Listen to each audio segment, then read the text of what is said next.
just shut up a minute and listen to me? I'm telling you, it was a business decision. I wouldn't read anything into it.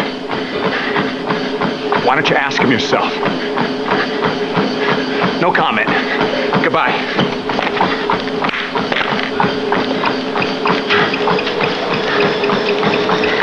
Better be careful, David. It's gonna wear the thing out. Something I can do for you, Victoria? Uh-oh. Day off to a bad start?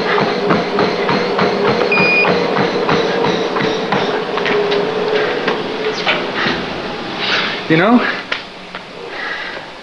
I just got off the phone with a business reporter from the Chronicle. Oh? He wanted to know how I felt about Brad Carlton, a non-family member and a recent hire, being allowed to purchase shares of Newman Enterprises, implying that I ought to be bent out of shape about it. And, what did you tell him? First, why don't you answer my question? Which is? Is the buzz out there true? Is Brad about to steal my job? So? Neil, you're acting a bit paranoid, don't you think? I don't know, Vicky. Am I? You are Chief Operating Officer for Newman Enterprises. You're second in command. It's not going to change.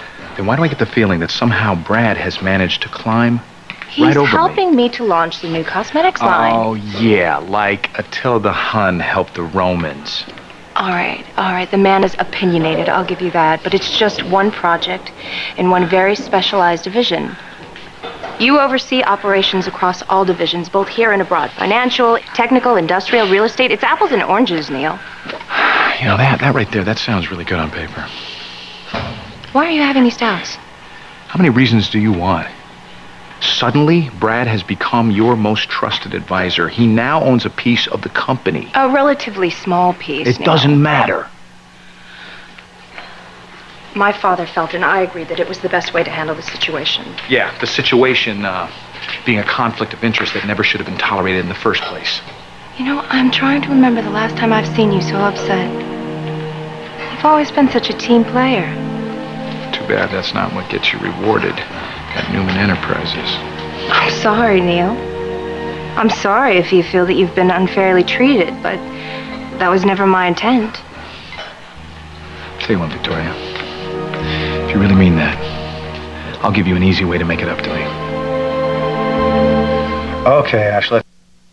What is it that you want? Vicky, I want you to listen. For the first time in a while, I want you to really listen to me, to my concerns that I have about the new line. You've already expressed your concerns to me, Neil. Vicky, please. I think it's a reasonable thing to ask. I have to admit, I'm surprised. Surprised? Why? You thought I was going to demand stock of my own? Or maybe a ton of money? Vicky, I'm not that guy. That's not how I operate. You were right before. I am a team player. All right. Talk to me. Go ahead. You have my full and undivided attention. I've been speaking to the plant manager. They set up the production line in record time without all the preparation they would normally do. A couple of their machines broke down. They fixed them, but it's caused a major delay. As a result, I'm not sure that we're going to be able to ship the volume of merchandise that we need to. I spoke to him as well. I'm up to speed on all of this.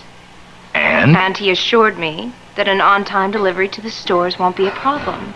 It's not every day that the CEO gets a plant supervisor on the horn. So, you think he's just telling me what I want to hear, is that it? Vicky, the factory has to increase its productivity 35% over its previous maximum in order to meet its schedule. Now, I want you to ask yourself right now, how realistic is that? Okay. I hear you, Neil, but you're biased. Of course I'm biased. Facts are facts. Including the fact that you've been opposed to an early launch since day one. So it's only going to be natural that you'll want to believe the worst-case scenario. Why? Because I have to be right at the expense of the company? I am confident. I am more than confident that everything will go off without a hitch. Because that's what Brad Carlton thinks. Because it is my informed opinion as CEO. Wow. If I overstep my boundaries, I apologize. But I'm starting to feel like the kid who pointed out the emperor wasn't wearing any clothes. Whoa, What's wrong? What's wrong is none of your business. Excuse me. Trouble in paradise? Well, why don't you tell me? Does it bother you that my father owns a piece of your family's company? I guess we should be getting used to that by now, huh? Which doesn't answer my question. I guess Brad Carlton's playing both of us. And I shouldn't trust him, so saith Jack for the 8 millionth time. Is it starting to sink in? Well, you're the expert when it comes to backstabbing. Bringing up the stock issue with Brad, hoping that I would boot him out of the company. Kind of backfired, though, didn't it? My hat's off to you, sweetheart. No, I mean that. You and your dad played your cards just right. I respect you a great deal. I hope you know that. Oh, really? Is that why you keep trying to manipulate me? Brad Carlton is using you, and not just in business. What are you implying? I'm not implying anything. I'm saying it straight out. If you're getting involved with that guy personally... My private life is none of your affair. My, what an interesting word choice. Whatever that means.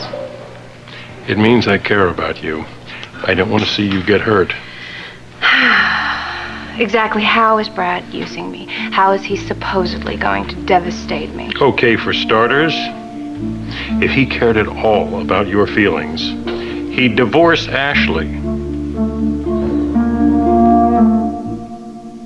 I have no idea what you're talking about. Brad and Ashley were through a long time ago. Oh, they're living in different houses, all right, but they're a long way from being legally divorced. A fact Brad conveniently forgot to mention, judging from the look on your face. If this doesn't tell you what kind of guy you're I'm dealing sure with... the only reason he didn't mention it is because in his mind, it's only a technicality. How convenient for him. Jack, you and I both know that a divorce can take months, years even. I'll say, especially when you haven't filed the papers yet. Why even bring this up? Why, revenge? You talk about lame. You can't screw the guy over professionally, so now you just go for the jugular. Or so you think you do. I think you have a right to know the truth. What you do with it is, as you say, your affair. Okay, you know what? I'm officially bored with this conversation. You're just putting your own spin on things, and I'm really not interested in listening to that. Okay, one last thing. No spin.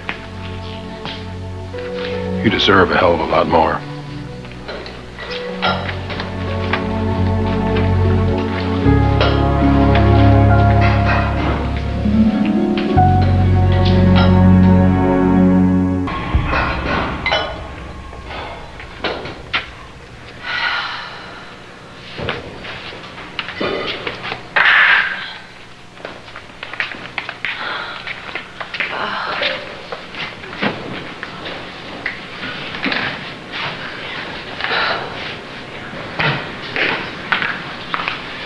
You look like I feel. Oh, yeah? Why? What's your problem? Ash just read me the riot act about you and Abby. Oh, Apparently, Abby doesn't feel comfortable around you. She doesn't think you like her. that is... Oh. Anything I say right now is just going to get me in trouble, so I'm just not Look, going to say anything. Victoria, if you have an issue with my daughter, you need to say something about it. We need to talk about this stuff. That goes both ways, Bradley. What does that mean? I don't know. I don't suppose that there's anything that you want to share with me. Like what? Well, I'll give you a hint. Something that makes me feel pretty uncomfortable myself. All right, listen, Victoria, I am really not in the mood for guessing games. I have no idea what you're talking about. I just heard that you and Ashley are still married. When were you planning on sharing this with me, Bradley?